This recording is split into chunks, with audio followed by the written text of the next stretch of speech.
മീനാക്ഷി കള്ളാടിയിലുണ്ടായ മണ്ണിടിച്ചിലിൽ കാണാതായ അവസാനത്തെ ആളുടെ മൃതദേഹവും കണ്ടെടുത്തു.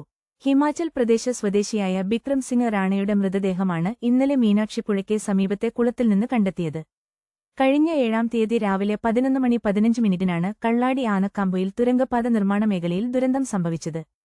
ഇതോടെ ഈ അപകടത്തിൽ ജീവൻ നഷ്ടപ്പെട്ടവരുടെ എണ്ണം 8ആയി ഉയർന്നു.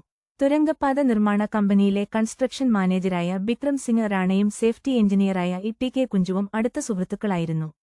അപകടം നടന്ന ദിവസം ബിക്രം സിംഗ് റാണയെ രക്ഷിക്കാൻ ശ്രമിക്കുന്നതിനിടെയാണ് കുഞ്ചുവിനും പരിക്കേറ്റത്. കുഞ്ചു നൽകിയ സൂചനകളെ തുടർന്ന് കെഡാവർ നായയുടെ സഹായത്തോടെ നടത്തിയ തിരച്ചിലിലാണ് മൃതദേഹം കണ്ടെത്തിയത്. ദുരന്തബാധിതർക്ക് കരാർ കമ്പനിയിൽ നിന്ന് അടിയന്തര ധനസഹായം ലഭ്യമാക്കുമെന്ന് മന്ത്രി ടി സിദ്ദീഖ് അറിയിച്ചു. മരിച്ച കമ്പനി ജീവനക്കാരുടെ കുടുംബങ്ങൾക്ക് 6 ലക്ഷം രൂപ വീതവും കരാർ തൊഴിലാളിയുടെ കുടുംബത്തിന് 5 ലക്ഷം രൂപയും നൽകും. പരിക്കേറ്റ 9 പേരിൽ 6 പേർക്ക് 2.5 ലക്ഷം രൂപ വീതവും ഗുരുതരമായി പരിക്കേറ്റ 3 പേർക്ക് കൂടുതൽ തുകയും ലഭ്യമാക്കും.